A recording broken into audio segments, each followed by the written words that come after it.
है वो हम बोलेंगे it is a magnification factor. अब यहाँ पर हम थोड़ा लिखेंगे, लेकिन आपको ये this is not a part of theory, आपको लिखना नहीं है, just it is an example. So हमने क्या देखा, magnification factor is equals to 3x scope वाली इमेज अपॉन बिना स्कोप वाली इमेज। तो ये क्या होता है, जब हमने 3x स्कोप से देखा तब की इमेज, सो वो हमें कैसे दिखी, 3x जितनी दिखी, और बिना स्कोप लगा के देखा तो क्या देखा, हमें सिर्फ x जितना दिखा। तो यहाँ पर हमें आंसर मिला 3। सो ये जो मैग्निफिकेशन फैक्टर हुआ वो कितना हुआ, 3। तो अब ये कंसेप्ट को हम फोर्स डैम्प वाइब्रेशन में रखने की ट्राई करेंगे। तो आप यहाँ पर ये सिस्टम कंसिडर कीजिए, यहाँ पर है स्प्रिंग मास डैम्पर सिस्टम। अब यहाँ हम लगाएंगे फोर्स F0, यानी कि ये स्टैटिक फोर्स है, राइट। सो यहाँ पर हम लिख देंगे स्टैटिक फोर्स।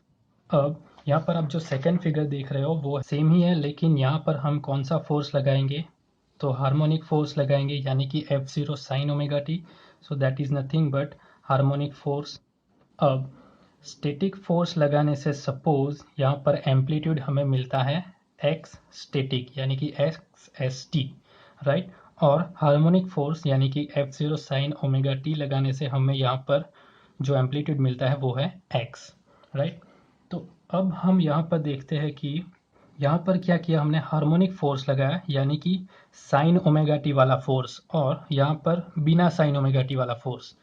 तो साइन ओमेगा टी वाला फोर्स लगाने से जो हमें एम्पलीट्यूड मिलता है अपॉन बिना साइन ओमेगा टी वाला फोर्स लगाने से जो एम्पलीट्यूड मिलता है उसे हम बोलेंगे मैग्निफिकेशन फैक्टर। सो अब हम यहाँ पर पहले फॉर्मूला लिखेंगे, उसके बाद हम डेफिनेशन बनाने की ट्राई करेंगे। सो यहाँ पर मैंने आपको क्या बोला कि amplitude due to harmonic force upon amplitude due to static force. So हम यहाँ पर लिख देंगे,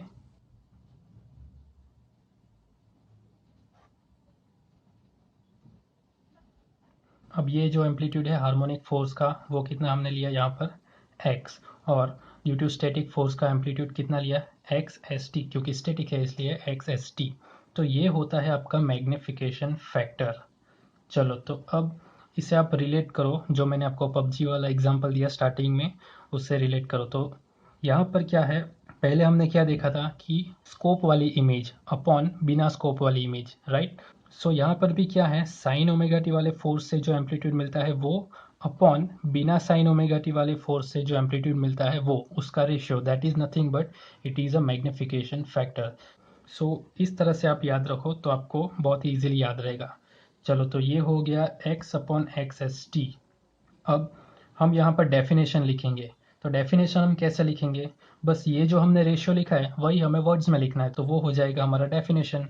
तो वो हम यहाँ पर लिख देंगे कि it is a ratio of amplitude of vibration due to harmonic force to the amplitude of vibration due to static force. So मैं यहाँ पर लिख देता हूँ,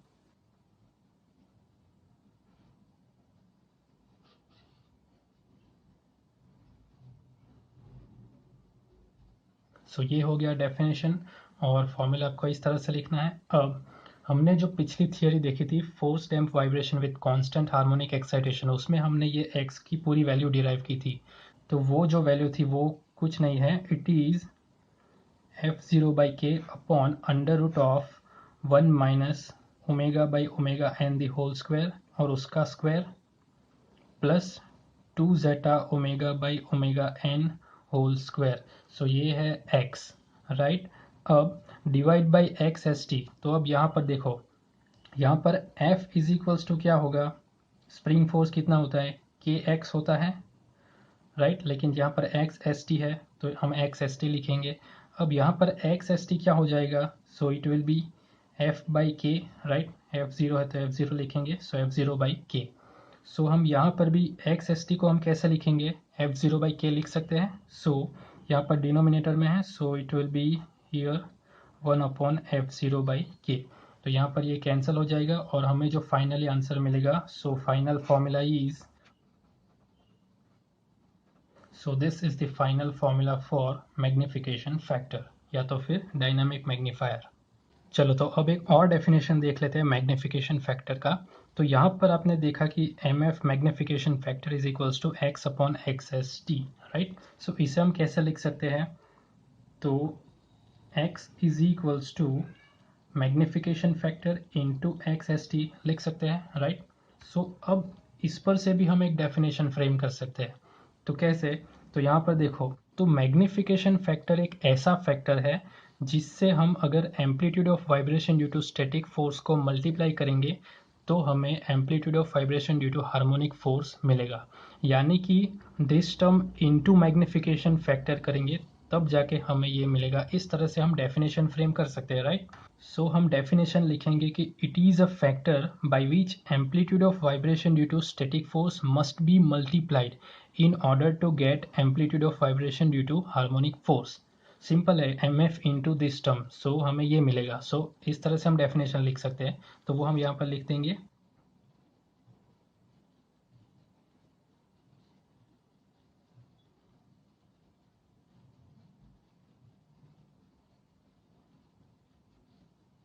सो बस this is the end of our theory. इस तरह से अब तो डेफिनेशन फ्रेम कर सकते हो। और ये जो थियरी है वो एग्जाम पॉइंट ऑफ व्यू से बहुत बहुत बहुत इंपॉर्टेंट है। ये आपको 3 या 4 मार्क में डेफिनेटली पूछी जा सकती है। सो ये बहुत इंपॉर्टेंट है। और इसके बाद जो आपको नेक्स्ट वीडियो मिलेगा वो होगा numerical on force damped vibration. So उसके लिए आप डिस्क्रिप्शन चेक कीजिए।